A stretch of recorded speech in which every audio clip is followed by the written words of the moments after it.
चलो अब आप देखते हैं द लॉस्ट स्प्रिंग का part 2 I want to drive a car. साहिब की तरह अब हमें देखना है एक मुकेश नाम के लड़के की कहानी जो कि रहता है फिरोजाबाद में। अब फिरोजाबाद ना फेमस है बैंगल मेकिंग के लिए, चूड़ियां बनाने के लिए। पूरे इंडिया भर में कहीं में भी अगर ग्लास रिलेटेड कुछ भी चीज बन रहा है ना तो पॉसिबल है कि वो फिरोजाबाद से बन के आ रहा है, क्योंकि फिरोजाबाद को इंडिया का ग्लास मेकिंग इंडस्ट्री का सेंटर माना जाता है। अब तुम्हारे लिए एक सवाल यहाँ पे, फिरोजाबाद कौन सा स्टेट से है मुझे बताओ। खैर इस शहर के अंदर पे जितने भी लोग है ना वो जनरेशन से यही चूड़ियां बना रहे हैं। आज भी जो लोग रहते हैं ना वहाँ पे वो वही काम कर रहे हैं जो उनके दद्दा के दद्दा ने करा था, चूड़ियां बनाना। और हमारा मुकेश भी इन्हीं फैमिली में से एक है। बट प्रॉब्लम क्या पता है, चूड़ियां बना रहे हैं ठीक है अच्छी बात है, बट जब कोई इंसान कुछ काम करता है ना तो उस उम्मीद से करता है कि उससे उसका जिंदगी बेटर होगा, पैसे मिलेंगे। बट ये जो बैंगल मेकिंग इंडस्ट्री है ना इसने बस फिरोजाबाद के लोगों को गरीबी दिया था और कुछ नहीं। वहाँ के लोग इतना भी नहीं कमा पाते थे कि अपना भरपेट खाना जुगाड़ कर पाए। अब तुम इमेजिन कर लो उनका कंडीशन कैसा होता होगा। बट इन सब में हमारा मुकेश बिल्कुल अलग था। वो अपने बाप दादा की तरह जिंदगी भर चूड़ियां नहीं बनाना चाहता था, वो एक मोटर मैकेनिक बनना चाहता था। ये उसका एक ड्रीम था।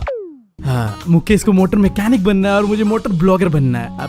आई डोंट नो हम दोनों सक्सेसफुल हो पाएंगे नहीं हो पाएंगे, हमारा सपना पूरा हो पाएगा नहीं हो पाएगा।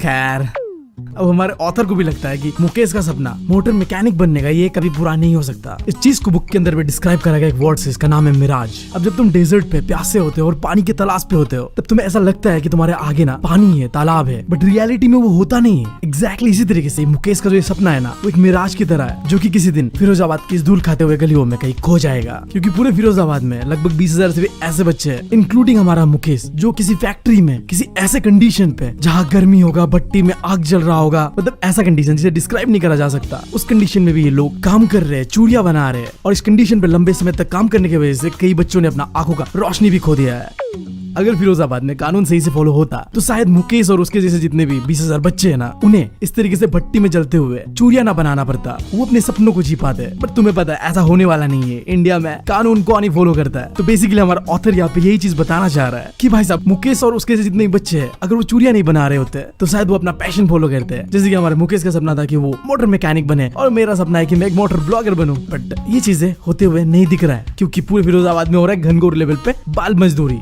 खैर बाल मजदूरी से याद आया, मेरे घर का सबसे बड़ा बाल मजदूर तो मैं ही हूँ।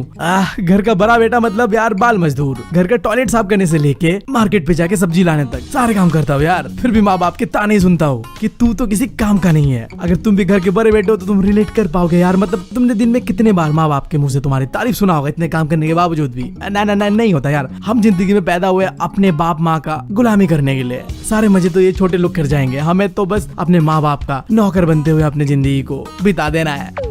खैर अब स्टोरी में वापस आते हैं। अब मुकेश हमारे ऑथर से कहती है चलिए आपको मैं अपना होम टूर करवाता हूँ। उसका पुराना घर को अभी रिबिल्ड करा गया था। वो दोनों गुजरते एक छोटे से गली से जहाँ कचरा बिखरा पड़ा था। बगल में ढेर सारे घर थे जिनके दीवारें टूटे फूटे थे, खिड़कियां नहीं था, दरवाजा भी होना नहीं होना बात बराबर था। और घर के अंदर ढेर सारे इंसान और जानवर इकट्ठा बैठे हुए थे। और कुछ देर चलने के बाद मुकेश का घर आता है और वो दोनों एंटर करते हैं रूम पे। घर पे एंटर करते ही ऑथर देखती है कि एक चूल्हे पे पालक की सब्जी बन रही है। अब देखो मेरा तो ना पालक पनीर फेवरेट है, तुम बताओ तुम्हारा फेवरेट है कि नहीं है। बगल में एक प्लेट रखा हुआ था जहाँ पे ढेर सारे सब्जी कटे हुए थे और एक बहुत ही दुबली पतली औरत जिसके आंखों में धुआं मंडरा रहा था। वो ऑथर को देख के स्माइल करती है। अब ये औरत मुकेश का भाभी था, यानी कि मुकेश का बड़ा भाई का बीवी था। उसने काफी कम उम्र में अपने बहू बनने का जिम्मेदारी को निभाना शुरू कर दिया था। अपने घर पे वो 3 मर्दों को संभालती थी, एक तो उसका खुद का हस्बैंड, दूसरा मुकेश और मुकेश का बाप। थोड़ी देर में मुकेश का बाप आ जाता है घर में, जिसे देख कर घर की बहू सबसे पहले तो घूंघट ओढ़ लेती है एंड जाके एक टूटे फूटे दीवार के पीछे जाके छुप जाती है। अब देखो ऐसे घूंघट ओढ़ना ना ट्रेडिशन का पार्ट है एंड सही में बताओ तो मुझे ये ट्रेडिशन काफी पसंद है। मैं तो फैंटेसाइज कर चुका हूँ यार, मुझे लाल साड़ी वाली ऐसे घूंघट पहने हुए किसी भूत से इसका करना है। नहीं तुम गलत समझ रहे हो, मुझे इंसानों पे कोई इंटरेस्ट नहीं है। मैं फैंटेसाइज करता हूँ भूतों के साथ। तुम्हें शायद ये मजाक लगेगा बट मैं सीरियसली ये घूंघट पहने हुए लाल साड़ी वाली औरत को देखने के लिए राजस्थान चला गया था भाई, भानगढ़ के किले पे। मुझे देखी नहीं यार वो अधूरा प्यार। उम्मीद है जिंदगी में किसी दिन तो मुलाकात होगा किसी घूंघट में लाल साड़ी वाली औरत से। खैर स्टोरी पे आते हैं और मुकेश के पापा के बारे में कुछ बातें करते हैं। अब देखो मुकेश का पापा ना एक समय में टेलर था, कपड़े सिलाता था, बट अब वो एक बैंगल मेकर है, चूड़ियां बनाता है। बट उसने अपनी जिंदगी में चूड़ियां बनाते हुए कुछ उखाड़ा नहीं था। वो अपना घर तक कंप्लीट नहीं कर पाया अभी तक, ना ही उसने कभी अपने बच्चों को स्कूल भेजा है। उसने अपनी पूरी जिंदगी में बस अगर कुछ करा था तो अपने बेटों को सिखाया था जो उसे बहुत ही अच्छी तरीके से आता था। The art of bangle making, चूड़ियां बनाना सिखाया था उसने अपने बच्चों को। फिर ऑथर मिलती है मुकेश के दादी से। अब मुकेश की दादी कहती है ये मुकेश का कर्मा है, उसका डेस्टिनी है कि वो चूड़िया ही बनाएगा। उसका खुद का पति भी अंधा हो जाता है ऐसे चूड़िया बनाते बनाते, कोई ग्लास का टुकड़ा उसके आंखों में गिरने की वजह से। दादी कहती है कि हमने एक ऐसे कास्ट में जन्म लिया जिसका काम ही है चूड़िया बनाना, तो हमें जिंदगी भर चूड़िया ही बनाना पड़ेगा। हमने अपने पूरी जिंदगी में चूड़ियों के अलावा और कुछ नहीं देखा है। फिरोजाबाद के किसी भी कोने में, किसी भी गली में तुम चले जाओ, तुम्हें बस दिखेगा तो बस चूड़िया ही। इसीलिए ऑथर कह रही थी कि मुकेश का जो ये सपना है ना कि मोटर मैकेनिक बनने का, ये शायद एक मिराज है जो कि फिरोजाबाद के धूल खाते हुए गलियों में कहीं खो जाएगा एक दिन। फिरोजाबाद में तुम किसी भी घर पे चले जाओ, उनके आंगनों पे तुम्हें रंग बिरंगे चूड़िया दिखी जाएगा। Sunny gold, paddy green, royal blue और पता नहीं कितने, जितने रेनबो में कलर्स होते हैं ना उतने कलर्स के चूड़िया तुम्हें फिरोजाबाद पे मिल जाएगा। जब चूड़िया बन जाते हैं ना तो एक ठेला आता है 4 चक्कों वाला, वहाँ पे इन चूड़ियों को रखा जाता है और एक जवान इंसान इस ठेले को ठेलते हुए मार्केट लेके जाएगा फिरोजाबाद के गलियों से, और वहाँ जाके सारे चूड़ियों को बेच किया जाएगा। यही जिंदगी चलते आ रहा है फिरोजाबाद के लोगों के साथ। फिर हमारे ऑथर को दिखता है कि कचरे झोपड़ियों में अंधेरा घर है, बस एक लालटेन है जिसके नीचे पूरा फैमिली, लड़का लड़की बाप माँ इकट्ठे लाइन पे बैठे हुए हैं और चूड़िया बना रहे हैं। और लंबे समय तक ऐसे अंधेरे कंडीशन पे काम करने की वजह से कई बच्चों ने अपने आंखों का रोशनी तक खो दिया है। फिर थोड़ा और आगे जाने के बाद ऑथर मिलती है सविता से। उसके बगल में एक बूढ़ी औरत बैठी हुई थी और वो दोनों ही चूड़िया बना रहे थे। सविता भाभी का आई मीन सविता भाभी नहीं, सविता का हाथ ऐसे चल रहा था जैसे मशीन चलता हो। चेहरे पे कोई इमोशन नहीं था, बट उसका हाथ ऐसे चल रहा था चूड़िया बनाते हुए जैसे कि कोई रोबोट बना रहा है चूड़िया। अब इसे देख के हमारी ऑथर सोच रही होती है क्या इस लड़की को पता है इस चूड़ी का क्या इंपॉर्टेंस है। ये चीज तो हम सबको पता है कि इंडियन वुमेन्स के लिए बैंगल्स का कितना इंपॉर्टेंस होता है। एक सुहागन का ताज होता है भाई साहब, स्पेशली जो लाल चूड़िया होते हैं ना, वो तो सिंबल होती है एक सुहागन का कि वो शादीशुदा है। अभी शायद सविता को ये पता ना हो कि क्या इंपॉर्टेंस है इन चूड़ियों का, बट जब वो शादी कर लेगी एक दिन तो उसके हाथों में भी लाल चूड़िया पहनाई जाएगी, सर पे लाल घूंघट ओढ़ा जाएगा और वो किसी की दुल्हन बन जाएगी। एग्जैक्टली जैसे उसके बगल में बैठी हुई वो औरत कभी किसी की दुल्हन बनी थी। आज भी उस औरत ने उसके हाथों पे चूड़िया पहनी हुई है, पर उसके चेहरे पे अब वो खुशी, वो मुस्कान नहीं है। वो औरत ऑथर से कहती है कि मैंने अपनी जिंदगी में कभी भरपेट खाना नहीं खाया। तुम समझ रहे हो क्या सिचुएशन वहाँ का। तब मेहनत से लोग काम करते हैं बट वो भरपेट खाना तक अपने लिए इकट्ठा नहीं कर पाते। उसका पति आता है और कहता है हमें बैंगल्स बनाने के अलावा और कुछ नहीं आता। उसने अपनी पूरी जिंदगी में अगर कुछ करा था तो अपने फैमिली के लिए एक छोटा सा घर बनाया था। अगर तुम्हें लग रहा है कि ये छोटा बात है, नहीं यार, इंडिया में आज भी कई ऐसे लोग हैं जिनके पास अपना घर तक नहीं है। जब कंडीशन बहुत बुरा होता है तो वो कहीं भी रह लेते हैं, और कुछ लोग होते हैं मेरे तरह जो किराए के मकान में रहते हैं। हाँ यार, मेरा भी कोई घर नहीं है अपना, मैं भी किराए के मकान में रहता हूँ। दुख है यार, दुख है।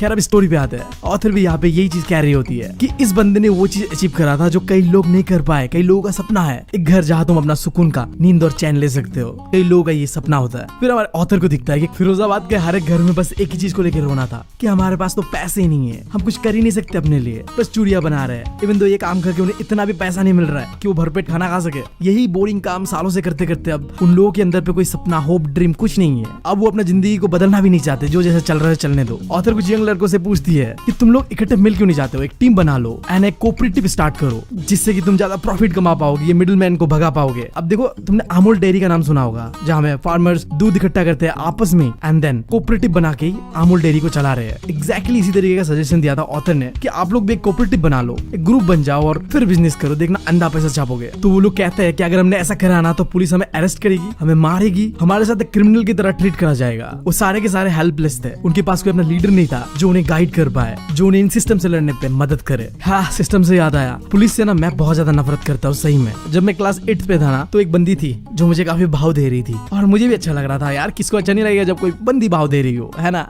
हम बातें करते थे, वो मुझे भाव देती थी, मैं भाव लेता था। बट एक दिन मुझे पता चलता है कि उसका बाप यार पुलिस है। एंड देन उस दिन के बाद से मैंने उस बंदी को टोटली इग्नोर कर दिया। मतलब अब बंदी भाव दे रही है, उसका बाप कुछ और दे देगा, मेरे समझ रहे हो बात, रिस्क क्यों लेना। खैर स्टोरी पे आता है। अब ऑथर को फिरोजाबाद के अंदर पे दो दुनिया दिख रहा है, एक जहाँ पे गरीब फैमिली से कास्ट सिस्टम है और गरीबी है जहाँ में बचपन से ही लोग अपना जिंदगी बिता रहे हैं, और दूसरी तरफ साहूकार, मिडिलमैन, पुलिस, गवर्नमेंट, पॉलिटिशियंस, ये लोग हैं जो मजे मार रहे हैं। यार रियल वर्ल्ड में भी ऐसा ही होता है, कुछ लोग जिंदगी में मजे करते हैं क्योंकि वो पैदा ही हुए हैं सोने के चम्मच लेके, और कुछ हमारे जैसे लोग हैं जो स्ट्रगल करते रहते हैं और स्ट्रगल के साथ ही हमारा जिंदगी खत्म हो जाता है।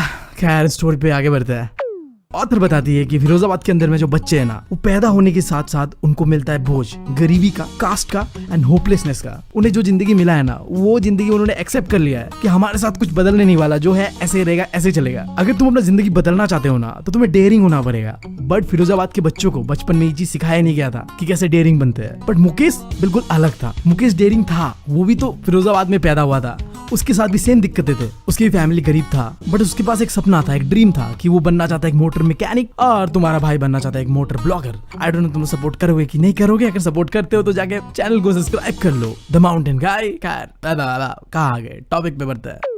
हाँ, तो मुकेश बनना चाहता है मोटर ब्लॉगर, सॉरी, मुकेश बनना चाहता है मोटर मैकेनिक, और वो ये चीज करके ही रहेगा। वो कहता है कि मैं गैराज जाऊंगा और सीखूंगा कैसे गाड़ी चलाते हैं, कैसे गाड़ी बनाते हैं। ऑथर कहती है कि तुम्हारे घर से तो गैराज बहुत दूर है, तुम कैसे जाओगे। तो मुकेश कहता है कि मैं पैदल चल चल के चला जाऊंगा। देखो, अगर तुम्हारे पास जुनून होना कोई चीज करने का तो तुम कैसे भी कर लोगे। और मुकेश को देख के ऐसा लग रहा था कि इस बंदे में जुनून तो है। ऑथर पूछती है कि किसी दिन तुम क्या आसमान में हवाई जहाज उड़ाना चाहते हो क्या। मुकेश डायरेक्टली मना कर देता है, क्योंकि मुकेश औकात से बाहर का सपना नहीं देखता। उसे पता है कि वो क्या कर सकता है और क्या नहीं कर सकता है। फिर ऑथर मनी मन सोच रही होती है कि अगर फिरोजाबाद से कोई हवाई जहाज उड़ के जाता तो मुकेश जैसा कोई और ये सपना भी देखता है कि एक दिन मैं हवाई जहाज उड़ाऊंगा। बट ऐसा कुछ हो नहीं रहा है इस शहर के अंदर। बट हाँ, जो सपना मुकेश ने देखा है शायद एक दिन वो अचीव कर ले। इसी के साथ ये स्टोरी होता है खत्म। उम्मीद है तुम लोग को पसंद